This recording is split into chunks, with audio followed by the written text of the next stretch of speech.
오늘 고양시 디지털 취약계층의 더 스마트한 내일이라는 결과 공유회에 참석해 주신 모든 내빈 여러분들과 고양시 사회복지 관계 종사자 여러분들께 깊은 감사를 드립니다. 오늘 이 자리는 말씀드린 바와 같이 국위 협의체에 스마트 복지 분과라는 이슈 분과가 시작이 됐습니다. 약 2년 동안 함께 이제 활동을 했는데 고양시가 스마트한 복지 환경을 좀 잘 도입하기 위해서 현장에서 어떠한 역할을 해야 할지에 대한 고민들이 깊었습니다. 그런데 이제 그런 여러 스터디와 고민 끝에 실제로 사회복지 현장의 그 이용자들은 고양시의 복지 환경을 어떻게 생각하고 이해하고 있고 또 그러한 부분들에 대해서 어떤 한계가 있는지에 대한 내용들을 좀 중심으로 저희가 욕구 조사를 실시를 했고요. 거기에 따라서 이제 고양시가 스마트한 복지 환경을 만들기 위해서 어떤 정책들이 지역사회 안에서 발현되어야 할까에 대한 고민들을 하나의 결과 보고서로 좀 만들었습니다. 그래서 그 내용을 이 자리에서 공유하는 자리라고 이해해 주시면 좋을 것 같고요. 그 과정 속에서 저희 대표 협의체에 계시는 오늘 이제 발제를 같이 해주실 고양시의회 신인선 의원님과 다문화 가족지원센터의 임유진 센터장님이 분석과 정책에 대한 부분들을 같이 좀 토론해 주시고 논의해 주시고 또 보고서를 작성하는데 많은 도움을 주셨습니다. 그래서 협의체에서 이런 부분들이 같이 협력을 통해서 이루어낸 결과니만큼 지역사회 안에 차근차근 스마트한 복지 환경을 만들어가는데 도움이 되기를 좀 기도해 봅니다. 그럼 고양시 디지털 취약계층의 더 스마트한 내일, 고양시의 디지털 취약계층을 위한 FGI 조사 연구를 통해서 지역사회와 함께 공유하고 논의하는 자리로서의 공유회를 시작하도록 하겠습니다. 먼저 이 실무 분과에서 논의된 사항을 좀 더 확장시키는 역할을 하는 실무협의체의 대표 민간위원장이신 이상근 실무협의체 민간공동위원장님의 인사 말씀이 있겠습니다. 큰 박수 부탁드리겠습니다. 제가 뭐 인사말 이렇게 하기에는 제 위치나 자리가 자격이 있다고 생각하지는 않습니다. 하지만 오늘 이 자리에서 우리 스마트 복지 분과 분과장 황성진 분과장님 외에 우리 분과위원분들의 그 열정과 관심 그걸 너무나 이제 같이 활동하면서 지켜봤고 그런 것들을 알기에 이 자리에서 알려드리려고 이 자리에 제가 섰다 이렇게 말씀드릴 수 있겠습니다.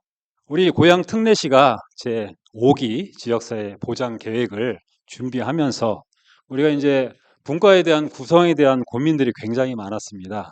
그래서 우리 고양시만의 특성을 살릴 수 있는 분과가 무엇이 있을까 찾다가 우리 코로나19 상황에서 우리 취약계층들이 비대면 상황에서 더욱 고립되고 그리고 단절되는 그런 상황들을 발견할 수 있었습니다. 그런데 우리 고양시가 현장에서 또 실천 복지로 그런 것들을 담아내고 이렇게 실천하는 것들을 발견할 수 있었고 이런 것들을 좀 묶어내고 그리고 좀 발전시키면 우리 고양시의 이슈 분과로서 자리매김할 수 있겠다라고 해서 이제 시작을 했습니다. 처음 가는 길은 굉장히 어렵고 힘듭니다. 개척을 해야 되기 때문에 그럼에도 불구하고 우리 스마트 복지 분과장님 외에 위원님들께서 열정과 관심으로 이렇게 오늘 디지털 취약 계층에 대한 연구 결과를 성과로 내서 이렇게 공유할 수 있는 자리 이렇게 만들어진 거에 대해서 고양 특례 시민으로서 저는 감사하고 또 자부심을 느끼게 됩니다. 감사합니다.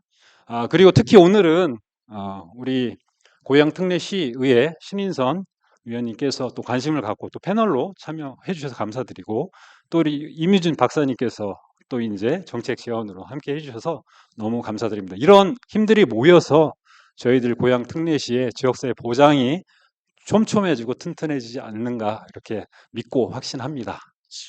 오늘보다 앞으로가 더 기대되는 우리 스마트 복지 분과입니다. 스마트 복지 분과 파이팅입니다. 감사합니다. 네, 오셔서 너무 반갑습니다. 복지는 항상 우리 고양 시민 모두가 편안하게 잘 살고 고양시에 사는 것이 너무나 행복한 그런 일이 바로 복지 정책으로 이어져야 한다고 생각합니다. 지금 여러분들 손에 다 쥐어져 있는 스마트폰, 그리고 우리가 대해야 하는 여러 가지 키오스크 이런 것들이 일상에 들어와 있지만 거기에 아직 따라가지 못하는 소외 계층들이 많이 있습니다. 고향 시민들 108만이 거기에 해당되지 않는 그런 편안한 그런 복지가 이루어질 수 있도록 오늘 연구 결과 잘 듣고 정책에 반영할 수 있도록 하겠습니다. 오늘 장소가 장애인들이 올라올 수 없는 그런 장소라 좀 아쉬웠지만 준비를 해서 유튜브로 또 방송을 하신다니까 너무 다행이고요. 더 많은 관심과 애정을 우리 스마트 복지 분과에 관심을 기울여 주셨으면 좋겠습니다. 고맙습니다.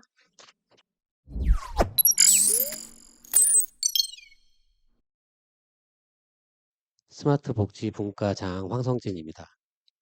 그래서 4차 산업혁명으로 시작된 저희 디지털 전환은 이제 코로나 팬데믹을 거치면서 확산되고 이제 저희 일상의 구석구석에 저희들 디지털 기술이 스며들어 있는 디지털 세상을 살아가고 있습니다.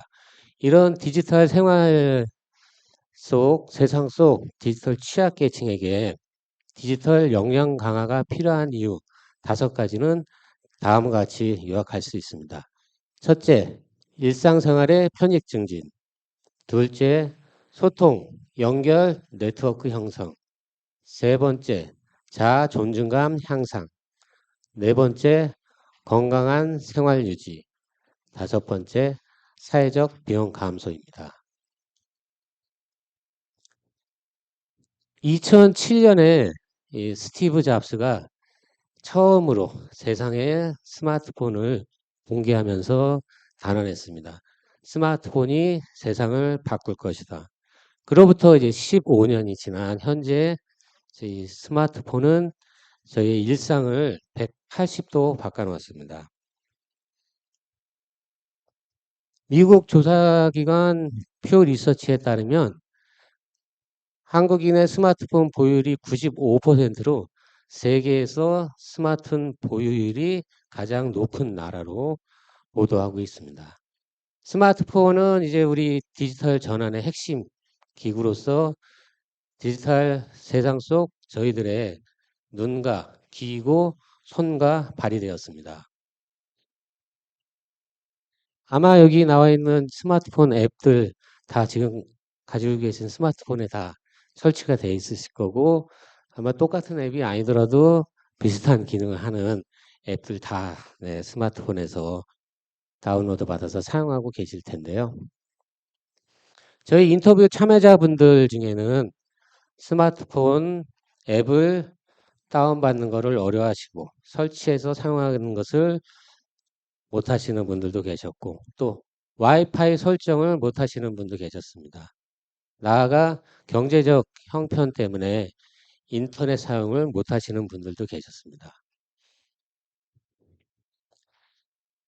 디지털 전환이 심화되면서 대부분의 기업들이 대면 서비스를 줄이고 온라인 서비스를 확대해 나가고 있는 상황입니다. 이렇게 디지털 사회에서 누릴 수 있는 온라인 서비스가 증가되면 디지털 취약계층 분들이 일상에서 누릴 수 있는 불편함과 어려움이 증가하는 것은 사실입니다. 디지털 활용 능력의 차이로 인해서 발생하는 우리 사회적, 경제적, 문화적 차이를 줄이고 디지털 취약계층들도 디지털 사회에서 일상의 편익을 누릴 수 있도록 이분들의 역량을 강화하는 일이 반드시 필요합니다. 얼마 전에 제가 인터넷 뉴스를 봤는데 혹시 MZ 세대들이 직장 선택하는 데 있어서 가장 첫 번째 조건으로 뽑는 게 혹시 뭔지 아시나요? 2021년도만 해도 연봉, 임금이 1위였습니다. 그런데 2023년 이번 조사에 따르면 임금, 연봉을 밀어내고 워라벨이 1등을 차지했습니다. 더불어 MZ 세대들이 가장 취업하고 싶은 기업 1위가 어딘지 아세요? 카카오톡, 네이버, 삼성, LG, 현대? 아닙니다. 가장 MZ 세대들이 취업하고 싶어하는 회사 1위로 온라인 부동산 중개 서비스인 직방이 1위로 선택되었습니다. 이 직방은 코로나 팬데믹 시기에 모든 사무실을 다 없애고 100% 온라인 재택근무로 근무 형태를 전환을 했습니다. MZ 세대들이 가장 선호하는 직장 1위가 직방인 이유가 근무 형태였기 때문에 1위로 선택되었다고 뉴스에서 전하고 있습니다. 이제 디지털 시대에 저희들 변화하는 사회의 일면을 볼 수 있는 뉴스였습니다. 온라인 소셜 네트워크, 그 다음에 ICT 기술이 발전하면서 이제 지구 반대쪽에 있는 저희 지인, 가족들하고도 실시간으로 소통하고 연결되는 세상이 되었습니다. 저희 조카 한 명은 현재 뉴욕에서 생활을 하고 있습니다. 이 코로나 팬데믹 시기에 아들의 안위가 걱정되신 저희 형님 네분은 매일같이 3, 40분 동안 영상통화를 하신다고 저한테 얘기를 했어요. 저 깜짝 놀라가지고 물어봤어요. 아니, 미국으로 영상통화를 3, 40분 하시면은 통신료가 굉장히 많이 나오실 텐데요. 아, 근데 뭐 요즘에 그 줌인가 하는 앱으로 하면은 하루에 40분 정도는 무료로 영상통화를 할 수 있다고 저한테 얘기를 하셨습니다. 저희 인터뷰 참여자분 중에 한 분은 파주에 할머니가 홀로 생활하시는 분이 계셨습니다. 그래서 할머님의 안부를 묻고자 자주 전화 통화를 하면서 할머니한테 영상 통화할 수 있는 방법을 가르쳐 드리는데 실제 통화할 때는 우리 할머님이 영상 통화하는 방법을 잊어버리셔서 영상 통화를 못 한다고 불평을 하셨습니다. 이제 네트워크 기술은 소통, 연결을 넘어서 사회 안정망 구성에도 그 기능을 확대하고 있습니다. 얼마 전 중앙일보에서 나온 뉴스입니다. 경북 구미시에 홀로 거주하는 이모 씨는 최근 응급 상황이 발생을 했는데 위기의 순간 인공지능 AI 스피커의 도움으로 119 구급대원들이 출동하여 생명을 구할 수 있다는 뉴스였습니다. AI 스피커 업체들은 이제 디지털 기술이 소통 연결을 뛰어넘어서 사회 안전망으로서의 역할을 담당할 수 있다고 홍보하고 있습니다. 저희 디지털 기기를 통한 소통과 연결은 이제 사회적 네트워크를 넘어가지고 사회적 안정망의 기능까지 확대되고 있습니다. 저희 디지털 취약계층도 가족, 지인들과의 원활한 소통을 넘어서 이러한 사회적 안정망의 테두리 안에 포함될 수 있도록 역량 강화가 필요한 시대입니다.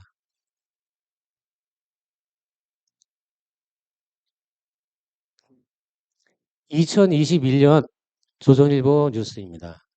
디지털 세상 노인은 서럽다는 제목의 기사에서 65세 이상 50명을 대상으로 34분이 스마트폰 이용을 하셨고 그 중에 9분이 앱을 다운해서 사용할 수 있는 분이라고 보도하고 있습니다. 이 말은 달리 말하면 10분 중 7명은 스마트폰 앱을 다운받거나 활용할지 모른다는 얘기입니다. 2023년 1월 중앙일보 뉴스입니다.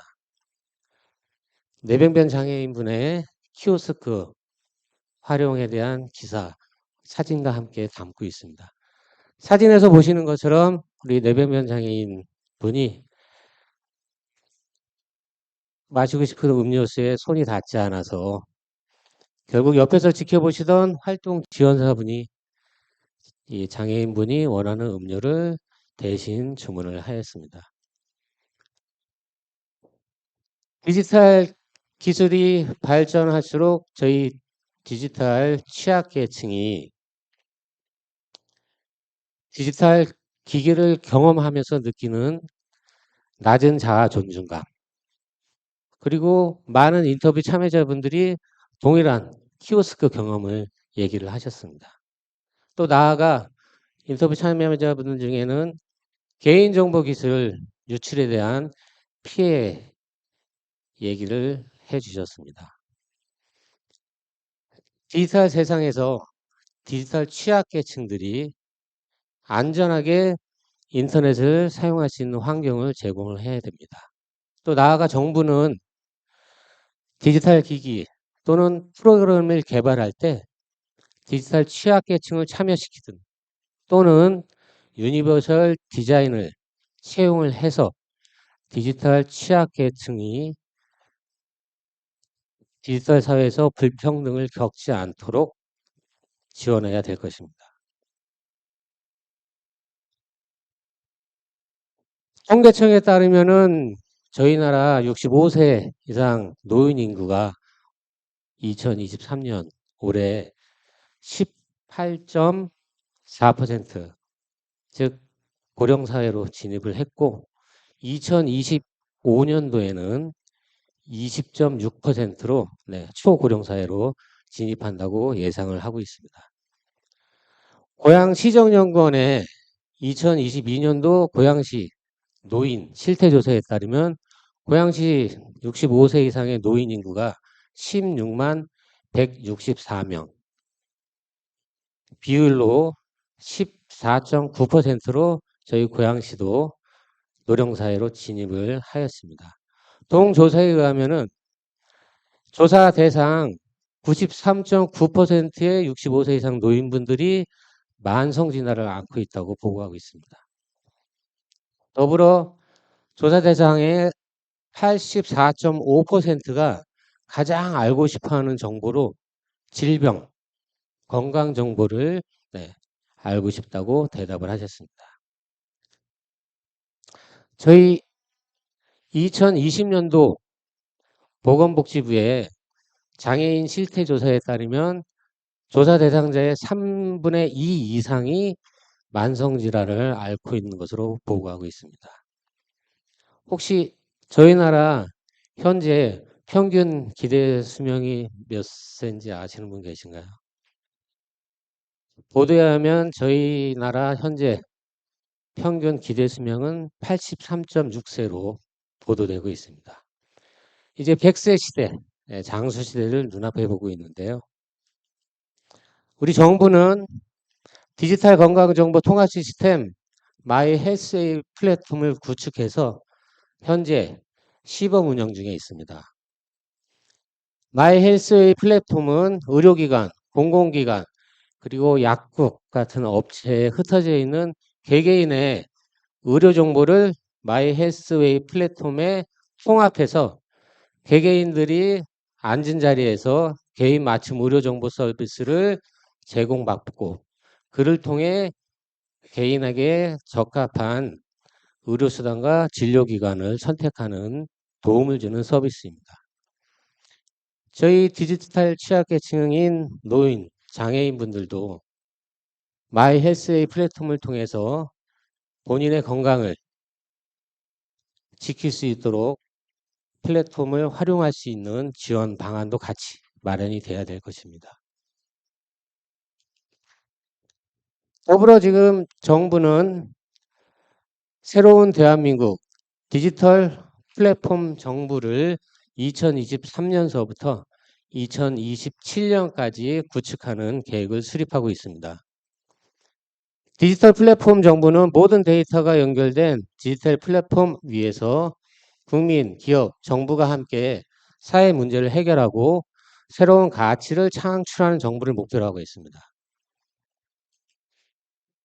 디지털 플랫폼 정부는 대국민 서비스 전달 체계를 혁신하고 AI, 데이터 기반 과학적 국정을 운영하며 민간 협력 생태계를 조성해서 디지털 플랫폼 정부 인프라 구축을 하는 4대 과제를 제시하고 있습니다. 이를 통해서 정부는 종이 서류 제로화로 연간 2조 원의 예산 증감을 이뤄내고 관련 소프트웨어 일자리 창출을 1만 개 창출을 하며 나아가서 국민들이 원스톱으로 앉은 자리에서 정부 서비스를 받을 수 있도록 해서 국민 개개인의 비용과 경비를 절감한다는 목표를 제시하고 있습니다. 저희 디지털 취약 계층도 디지털 플랫폼 정부의 서비스에 소외되지 않도록 디지털 취약 계층을 위한 역량 강화와 지원 방안도 같이 정부는 고민을 해야 될 것입니다. 우리나라는 헌법으로 인간의 존엄과 가치를 추구하고 행복을 누릴 권리를 가지고 있다고 규정하고 있습니다. 마찬가지로 저희 법은 노인, 장애인분들에게도 동일한 권리를 보장하고 있습니다. 저희 디지털 세상에서 디지털 취약계층의 역량 강화를 통해서 디지털 사회 남녀노소, 장애인, 비장애인 모두가 일상생활에 편리함을 누리고 네트워크로 연결되고 소통하며 자기 결정권과 자아 존중감을 가지고 건강한 생활을 유지하여 사회적 비용 감소에 일조하는 디지털 포용사회, 디지털 평등사회를 만들기 위해서 우리 모두가 함께 노력해야 될 것입니다.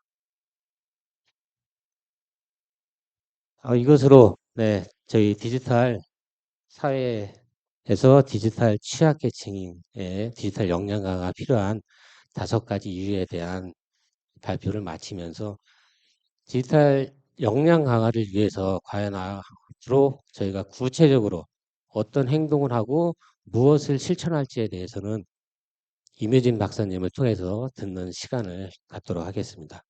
긴 시간 경청해 주셔서 감사합니다.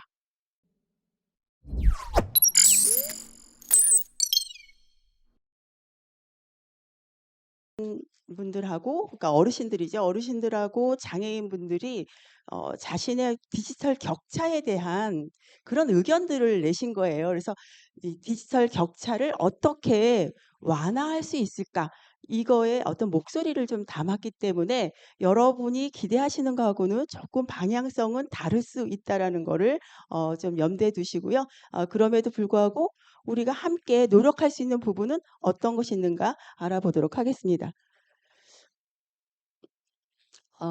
뭐 디지털 기기 확산과 과제, 그리고 격차 방안, 그리고 민간 협력 방안, 이렇게 이제 맥락으로 가겠습니다. 자, 이 윈도우 95가 나온 지 30년도 안 돼서 챗 GTP 지금 4가 나왔는데 여러분 이게 문명의 위기인가요? 아니면 위기일까요? 어떻게 생각하세요? 30년도 안 돼서 지금 뭐 사람의 얼굴, 트럼프가 말하는 가짜 뉴스 보셨죠? 목소리까지 다 담아요. 이런 상황에 지금 우리는 와 있습니다. 디지털 기기가 확산된 거는 코로나를 전후해서 그 전에 이미 그 비대면의 어떤 그런 상업성, 이것이 이미 이제 일반화됐었는데 이제 격차가 좀 있었죠. 그런 거를 선호하는 젊은 층들이 있었는데 이 코로나로 인해서 이게 정책으로도 도입이 됩니다. 그래서 사회적 거리두기.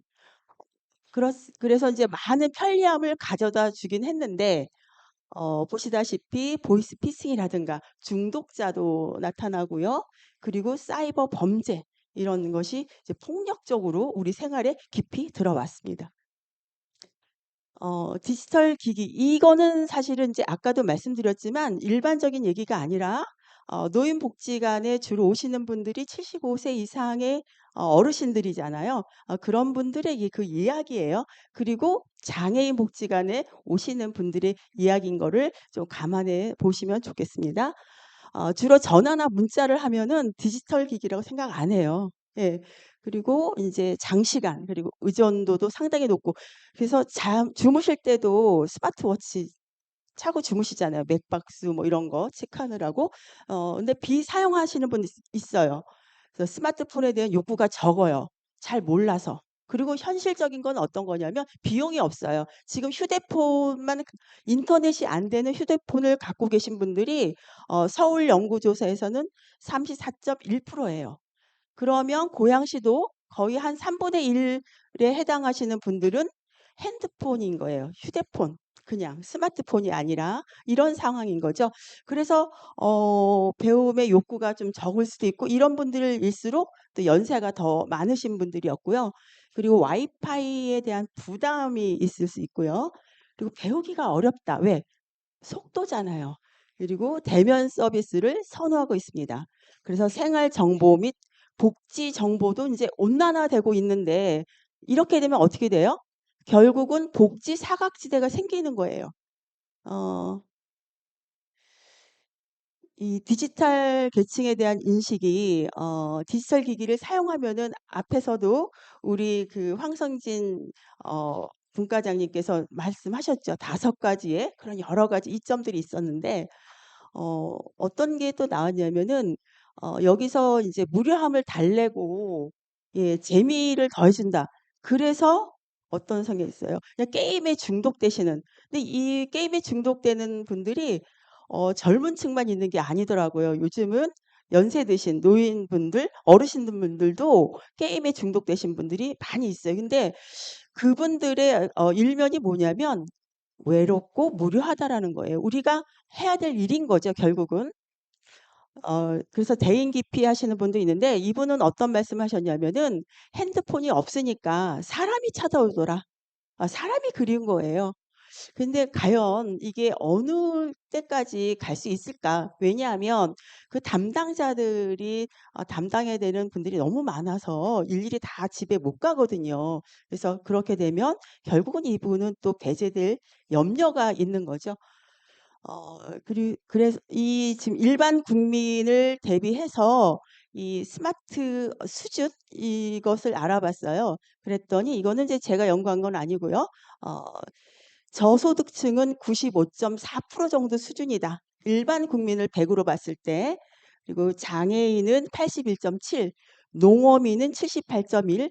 사실 이제 농어민은 젊은 농어민보다는 우리가 이제 농어민들이 연세들이 좀 많으시잖아요. 이거를 이제 감안하시면 돼요. 물론 젊은 분들은 지금 인터넷으로 스마트팜도 하고 또 많이 하시는데 농어촌의 특징이 그렇고요. 그 고령층 그리고 또 결혼 이민자까지 나와 있어요. 그래서 이 수준들이 좀 이런 식으로 근데 눈여겨볼 부분이 고령층이 우리는 보통 이제 법률적으로 봤을 때 노인이다 하면 65세인데 여기서는 55세로 보는 거예요.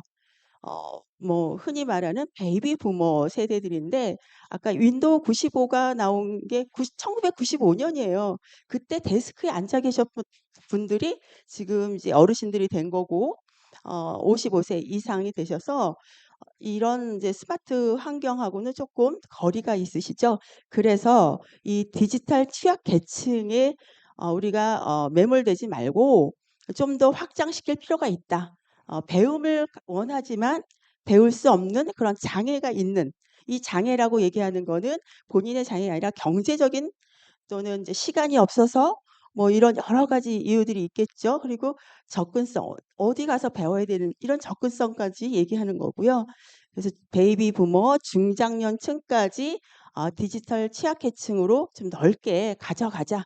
예, 핵심은 배우고자 하는 의지가 있는 분들로 가자 이런 거고요.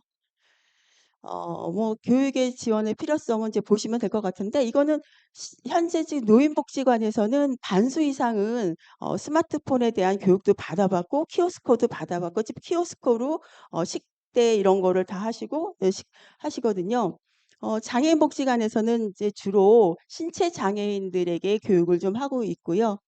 가장 많이 하는 거는 역시 이제 그 덕양구청이라든가 뭐 일산 동구청, 일산 서구청에서 전산 교육실이 있어요. 근데 여기 프로그램이 사실 이제 취약계층을 위하기보다는 뭐 취업을 위한 이런 분들이라서 엑셀이라든가 파워포인트라든가 수준이 좀 높아요. 그리고 약간의 구색가침처럼 진입은 할 수 있지만 단계로 못 올라가는 거예요. 예, 그래서 그런 얘기가 있고요. 어, 네. 근데 인제 복지시설도 애로사항이 많은 게 뭐냐면 어르신들의 어떤 이제 그런 천천히 배울 수 있는 늘게 배울 수 있는 그런 환경을 마련하기 위해서는 이게 쉽지가 않은 게 어 다른 욕구들이 훨씬 더 많으신 거예요. 예. 디지털보다는 탁구, 당구 뭐 이렇게 해서 그런 공간 활용하기가 굉장히 어렵고 인원이 부족하다 이런 얘기죠. 그래서 디지털 격차를 완화하려면 교육 콘텐츠를 변화시켜야 된다. 앞에서 인제 우리 분과장님께 말씀하셨던 그런 내용이고요. 시간 관계상 제가 좀 이제 빨리 진행을 하겠습니다. 음 그래서 실생활 밀착을 하는 어떤 그런 교육이 필요하다라는 거죠. 그래서 교육을 하더라도 현장에 가서 실제 인제 실습을 해 보는 이런 것이 필요하다는 얘기고요. 교육의 접근성을 제고하려면 홍보가 일단 있어야 되는데 이분들이 원하시는 거는 "문자 서비스로 어디서 뭘 하는지를 좀 알았으면 좋겠다." 이런 얘기를 하셨고 그리고 노인분들은 행정복지센터나 복지관, 경로당에서 배웠으면 좋겠다. 접근성 생각하시면 돼요. 이 물리적인 접근성도 들어가 있는 거고요. 근데 장애인분들은 복지관에서 하시는 걸 더 원했어요. 그래서 공통적으로 나오는 거는 행정복지센터예요. 행정복지센터는 44개 동에 있지만 우리가 노인복지관은 3 개밖에 없잖아요. 그러다 보니까 이 접근성이 굉장히 중요하다라는 게 포인트고요. 강사는 전문가가 당연히 해야 되지만 보조 강사들이 또 필요하다. 이런 말씀들을 하셨습니다. 어. 그래서 관은 디지털의 어떤 컨트롤 타워 역할을 좀 해 주고 중장기적인 계획을 세우고 접근을 했으면 좋겠고 디지털 취약계층을 앞에서 얘기했듯이 좀 확장할 필요가 있다. 그리고 예산 지원 그리고 교육 장소를 확대할 필요가 있고요. 그래서 이 사실은 이제 공공시설을 좀 활용하자라는 거죠. 그래서 뭐 학교라든가 문화센터 이렇게 하시고 그리고 고양 와이파이가 좀 있어서 공공시설에서는 좀 무료로 사용했으면 있으면 좋겠다. 요런 이제 제안들을 하셨고요. 또 디지털 안전망 그래서 요런 거는 이제 디지털 복지랑 정말 관계가 있는 거잖아요. 이렇게 해서 응급의 알림이라든가 이런 서비스를 좀 받고자 하는 이런 얘기가 있었고요. 그럼 민은 어떤 역할을 하느냐? 민은 이제 그 수준 맞춤별 수준 그러니까 여기서 민이라고 얘기했을 때는 뭐 복지관이라든가 이런 시설을 좀 얘기하는 거고요. 장애인, 노인 수준별 맞춤 교육 시스템을 좀 했으면 좋겠다. 그리고 디지털 교육과 연관된 현장 교육 예를 들어서 뭐 이마트라든가 이런 데서 뭐 쉬는 날이 있잖아요. 그래서 기기를 한번 해 놓고 뭐 500 원씩이라도 뭐 참여해서 한번 해 보게끔 그러면 어 이제 느리게 가도 괜찮으니까 좀 하시게 이렇게 하셨으면 좋겠다라는 거고요. 그리고 디지털 상담소 설치 운영, 찾아가는 디지털 교육 강사 파견, 디지털 교육 봉사단 발족 및 운영 뭐 요런 얘기를 했는데 사실 쉽지 않은 얘기인 것 같기는 해요. 근데 이분들이 원하는 건 뭐냐면 디지털이라 보니까 이제 스마트폰이잖아요. 근데 스마트폰을 배우고 누구한테 물어보고 하다가 혹시 내가 금전적인 어떤 또 내 정보 털릴 거 굉장히 고민되잖아요. 그렇기 때문에 접근성을 위해서는 혹시 파견이 가능한가? 의원님 듣고 계시죠? 네. 이런 게 가능했으면 좋겠다라는 그런 말씀들을 하고 계시더라고요. 그리고 좀 넓게 보자면 고양시 관내에 그 무료 와이파이 존이 좀 확대되면 좋겠다. 이런 말씀들을 해 주셨습니다. 자, 디지털 소외. 다음은 누구 차례일까요? 네. 이상으로 마치도록 하겠습니다. 감사합니다.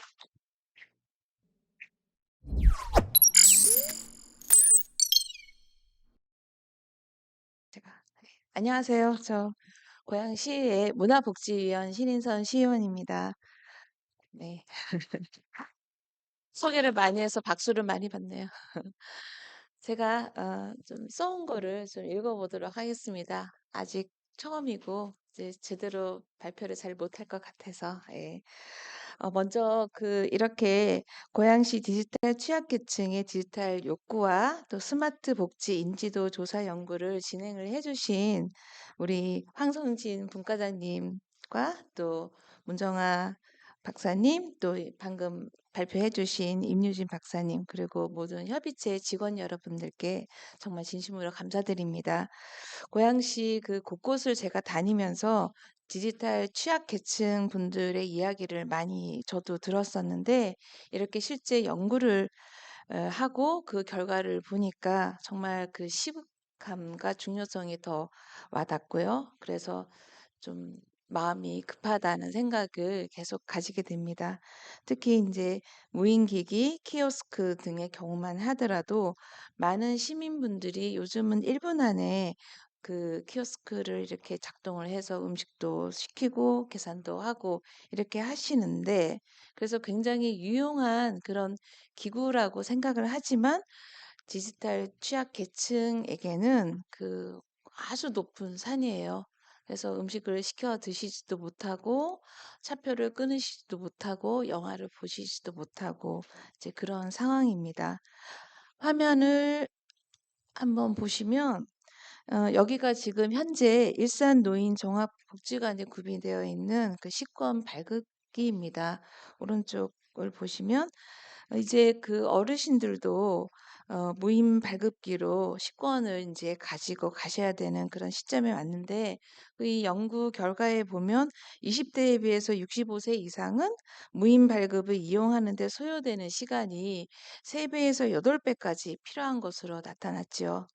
그래서 빨리 대책을 세워야 하고, 또 고양시 각 동과 이 복지관에 필요한 곳에 디지털 역량 교육을 통해서 하루빨리 이 디지털 취약 계층들이 이용하는 데 어려움이 없도록 해야 되겠다라는 생각이 앞섭니다. 또한 고양시에서 추진되고 있는 그 많은 행사들과 또 여러 가지 뭐 공모라든가 이런 지원들도 디지털 역량이 없으면 그 기회조차도 받을 수가 없어요. 그래서 또 어떤 행사가 있다는 거를 알고 있더라도 만약에 참가를 하고 싶다. 최근에 무슨 박람회를 한다 그러면 어떻게 참가를 해야 해요? 하면 일일이 옆에서 누군가가 이렇게 가르쳐 주지 않으면 저절로 하실 수 있는 그런 분들이 많지 않은 걸로 알고 있습니다. 심지어 제 또래도 마찬가지예요. 예. 그래서 그런 교육을 통해서 링크를 어떻게 구성하는지 이어가는지 몇 번의 실습만 해보면 알 수 있는 간단한 교육이 빨리 시급하다고 생각이 됩니다. 이런 것들이 모두 디지털 취약 계층에게는 기본적인 생활 유지가 어렵고, 이로 인해서 소통과 네트워크도 차단이 되고 자아 존중감도 떨어지고, 나는 이 세상 사람이 아닌가 봐. 이렇게 이어지는 그런 좌절로 이어지니까 어, 제가 화면을 하나 더 준비했거든요. 이런 상황에서 좀 전에 우리 어, 그 정부는 새로운 대한민국 디지털 플랫폼 정부를 구현한다고 하셨는데, 제가 신문에서 이거를 봤어요. 중앙정부는 디지털 격차 해소를 위한 예산을 올해 89억에서 내년 828억으로, 예, 반 정도 지금 감축을 하고 있다고. 그래서 고양시를 봤더니만 고양시도 각 구청에서 지금 시민들의 디지털 역량 강화를 위해서 교육을 각 구청에서 3개 구청에서 진행을 하고 있거든요. 근데 작년까지는 매월 3개 과정으로 운영을 했던 것들이 올해부터는 2개 과정으로 축소하고 예산도 절반으로 지금 줄어든 것으로 제가 봤습니다. 디지털 취약 계층이 아직도 너무 많은데 이런 역량 강화 교육을 위한 예산을 축소한다는 게 좀 말이 되나? 스마트 분과를 지금 만들었는데 어떻게 이런 일들이 벌어지고 있나가 사실 저희가 짚어가야 될 일이라고 생각합니다. 그래도 지금 구청에서 진행되고 있는 교육을 한번 살펴봤더니 고양시 이 교육들은 고양시 지능정보화 조례의 근거로 지금 추진되고 있는데요. 키오스크, 모바일 금융 서비스, 스마트폰 기초 등으로 이런 디지털 취약 계층에게는 당장 필요한 그런 교육들로 운영이 되고 있었습니다. 그러나 방금 좀 전에 박사님들도 박사님도 말씀하시고 분과장님도 말씀하셨다시피 구청에서 하는 거 말고 정말 찾아가는 디지털 취약 계층이 많이 계시는 다양한 장소로 이전을 해서 그 교육들이 이루어지면 더 좋겠다라는 생각이 정말 많이 듭니다. 저도 지역에서 어르신들이나 제 또래 분들을 통해서 이렇게 제가 알고 있는 지식을 전하거든요.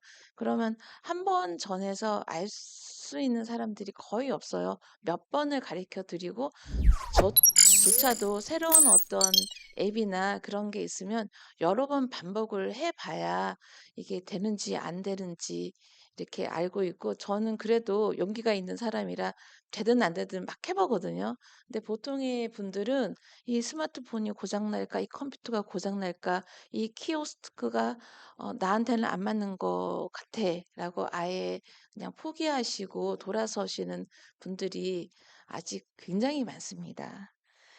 그래서 더불어 이렇게 찾아가는 디지털 역량 교육이 이제 마련이, 이제 스마트 복지 분과가 있으니 마련이 된다면, 제가 거의 하루에도 몇 번 다니기도 하고 자주 찾아가는 경로당이라든가 장애인 복지시설 요런 데 좀 많이 교육이 많아졌으면 좋겠습니다. 구청이 세 군데만 하지 않고.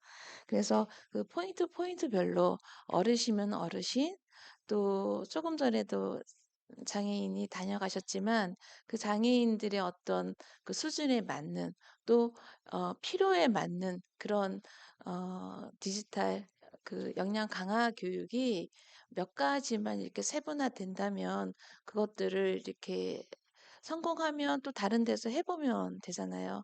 이렇게 그런 활동들을 많이 했으면 좋겠습니다. 그래서 디지털 취약 계층이 그 디지털 기기에 대한 거리와 장벽을 없을 수 있게 자주 사용을 하고, 또 캠페인도 해보고, 장애인식 교육도 디지털 인식 교육도 많이 해보고 해서 이 디지털 기기가 더 이상 우리들에게 멀리 있는 게 아니라 생활 필수품이 될 수 있도록 이렇게 했으면 좋겠습니다. 정말 디지털은 빨리 변하고 우리가 따라가기 벅찰 정도로 많이 발전하는데, 그것은 사실은 우리 인간들이 사용하기 편리하게 발전하는 건데, 사실은 또 발전을 하니까 저희가 금방 또 바뀌어 버리는 그 디지털 기기 환경에 또 쫓아가야 되고 그런 환경이지 않습니까? 그래서 디지털 문명이 되지 않기 위해서라도 시시적절한 그런 디지털 역량 강화를 시민 전체가 누릴 수 있도록, 특히 이런 취약계층들이 더 따라갈 수 있도록 하면 굉장히 사회적 비용도 줄이고, 처음에 말씀하셨던 일상생활 편리 증진, 소통과 연결 네트워크 형성, 자아 존중감 향상, 그리고 건강한 생활, 사회적 비용 감소라는 이런 문제점을 역량 강화 교육을 찾아가면서 하는, 그리고 자주 하는, 그리고 맞게 그 취약계층에 맞게 하는 그런 시스템을 구축함으로써 굉장히 빨리 실현될 수 있다고 생각합니다. 그래서 저는 이런 연구 결과가 반영한 이 스마트 분과를 통해서 새로운 디지털 정책이 세워지고 또 예산이 집행이 잘 될 수 있도록 저도 잘 살펴보고 챙겨가도록 하겠습니다. 많은 의견 저를 통해서, 분과를 통해서 또 주시면 잘 반영하도록 하겠습니다. 고맙습니다.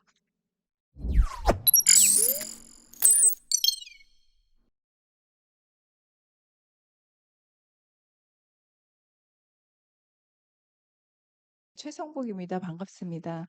그 오늘 이거 들으면서 저도 사실은 취약한데 디지털 쪽으로, 왜냐면 저희 엄마 세대는 키오스크나 이제 햄버거 가게를 가도 그거를 되게 어려워하시고 상실감이 되게 크신데, 저도 사실은 저희 딸이 뭐 KT 뭐 로그인이 안 돼 갖고 했는데 제가 버벅거리니까 "엄마 줘 봐." 그러더니 한 시 한 뭐 한 1분 안에 이거를 막 하는 거예요, 빠르게. 근데 그랬을 때 '아 나도 할 수 있는데 천천히 하면 할 수 있는데.' 근데 되게 상실감이나 소외감이 느껴지면서 '아 내가 이거 못하는구나.'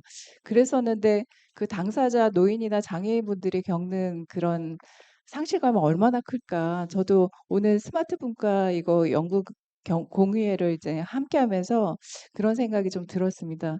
그래서 저는 이제 실무협의체 분과위원으로서 또 스마트 분과에서 이런 그 토론회를 또 이런 연구 결과 보고회를 해주시고 준비해주시고 또 연구해주시고 해주셔서 너무 감사드리고요. 듣다 보니까 이런 생각이 좀 들었어요. 물론 이제 교육해서 예산이 있어서 하면 좋겠지만 이분들이 본인들이 직접 걸어서 교육을 이렇게 하기는 쉽지 않고 아까 신인서 의원님께서 얘기하셨듯이 이 터치가 잘 안 되니까 했던 거를 계속 반복해야 되거든요. 그래서 뭐 일상생활에서 장을 보다가 아니면 집에서 이제 이체를 하거나 이렇게 할 때 자녀나 민간에서 이런 활동이나 캠페인 이런 것들을 좀 깊숙이 촘촘히 좀 진행해서 함께 그 소외된 그 취약계층들을 위해서 좀 이런 것들을 봉사를 좀 꾸리면 어떨까 이런 생각이 좀 들었습니다. 저도 취약한 스마트폰 네, 당사자로서 좀 이웃들과 함께 이런 것들을 좀 같이 해야 되겠다 이런 생각을 했습니다. 네, 감사합니다. 네, 안녕하세요. 저는 주협일동의 주민자치위원으로 또 고향 ROTC 봉사단으로 그동안에 7년 동안 고양시에서 스마트폰 관련된 강의를 해왔던 백종우라고 합니다. 어, 올해 상반기에는 이제 제가 그동안 강의했던 게 좀 소개가 되면서 EBS에도 출연을 했었는데요. 솔직히 오늘 발표하신 내용이 제가 기대한 것보다는 조금 실망스럽습니다. 지금까지 사실은 여기 계신 분들이 장애인복지관, 어르신들, 노인복지관, 종합복지관에서 그분들을 대상으로 사실은 교육도 하고 또 섬기는 활동을 오랫동안 하면서 많이 수고하신 분들로 알고 있는데 아, 솔직히 좀 아쉬운 마음이 많이 듭니다. 제가 하나의 문제점을 좀 제시하고 그리고 제가 생각하는 대안도 한번 말씀을 드려보겠습니다. 제가 그동안에 고양시에 복지관이 13개가 있죠. 거기에 아마 절반 이상의 복지관에 가서 제가 강의를 그동안에 해왔었는데요.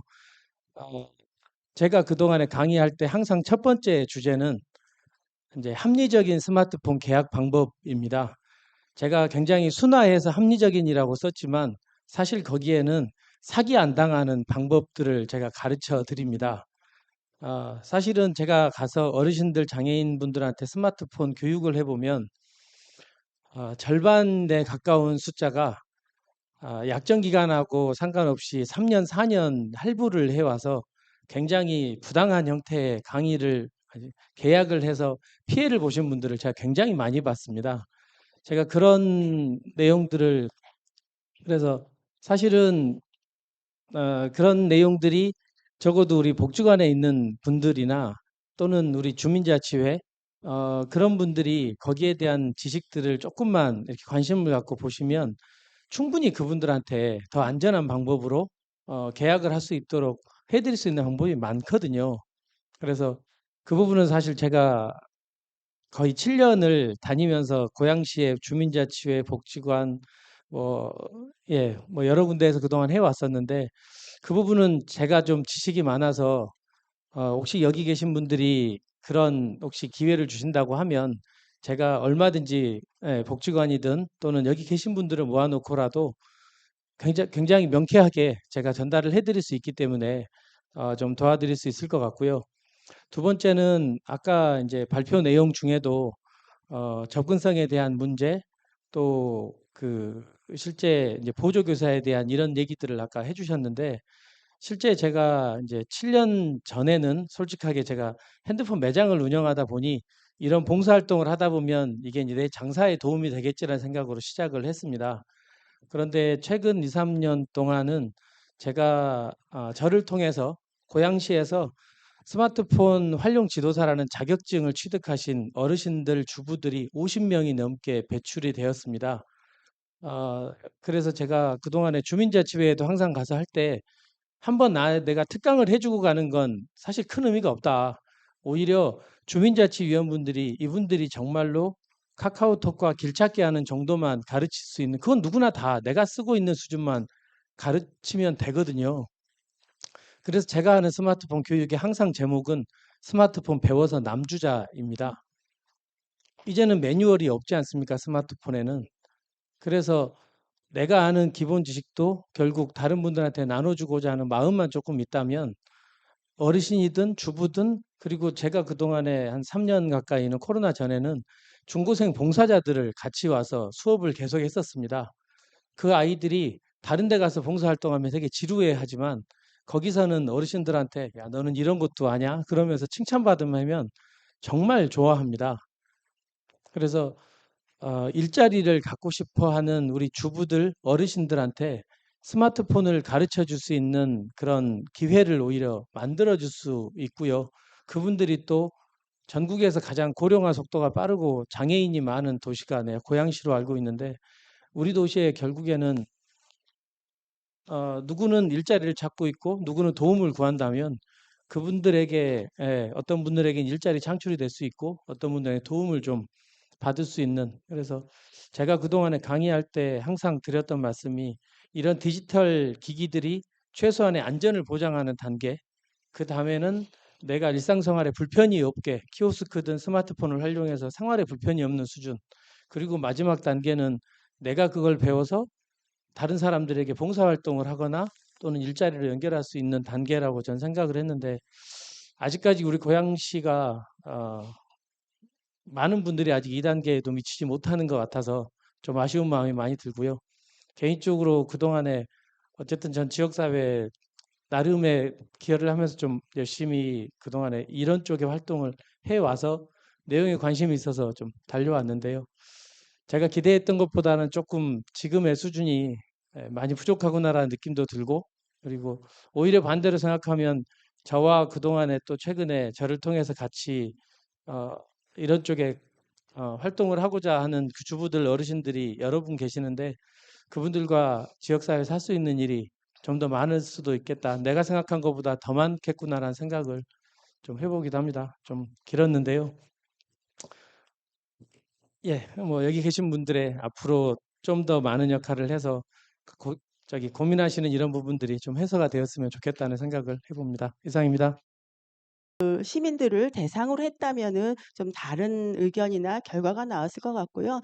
재원 부분에서도 찾아가는 이제 디지털 기기라든가 이런 교육을 했었는데 그거를 자세하게 이제 소개할 수가 없어서 시간상 그랬던 부분이고요. 충분히 그런 내용을 저희도 인지하고 있었고 담고 있었고요.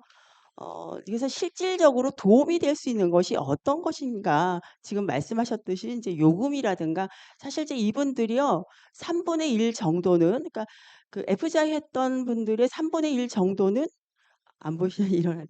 3분의 1 정도는 그 보이스피싱 당한 거나 아니면 당할 뻔한 그런 경험들이 있으셨더라고요. 그러다 보니까 인제 스마트폰에 대한 어떤 두려움 같은 게 상당히 많았어요. 근데 이 격차를 해소하려면은 가장 먼저 심리적인 장벽 이것을 없애줘야 돼요. 그래서 캠페인을 하거나 안전하게 사용할 수 있다라든가 이런 것들을 하는 게 우선인 건 맞는 것 같습니다. 왜냐하면 문명의 이기라든가 어떤 것이 편하다라는 거는 너무나 잘 알고 있어요. 그래서 그거를 따라가지 못하는 거에 대한 자괴감이 있는 거고 그런 걸 잘하시는 분들은 자기 효능감이 또 상당히 높으세요.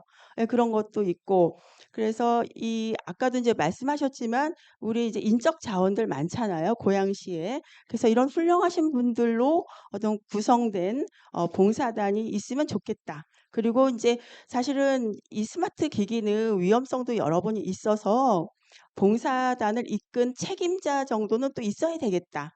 이런 거예요. 그래서 페이를 드리더라도 책임감 있게 그래서 찾아가는 주민자치나 이런 분들이 인제 하겠죠. 뭐 이번 주에는 어느 동에 간다라든가 뭐 이런 것이 알려지면 그렇게 해서 모아주시면은 가는 형태로, 그리고 봉사하시는 분들은 이제 보조 강사로 가시면 되고요.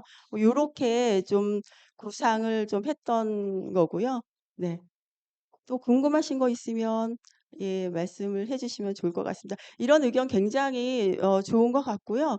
사실 이제 이 자리는 성과를 공유하기도 하지만 함께 논의하는 자리여서, 또 좋은 아이디어가 있으면 저희 분과에서 저는 이제 스마트 복지 분과는 아닌데요. 분과에서 또 정책으로 또 많이 제안을 하실 것 같습니다.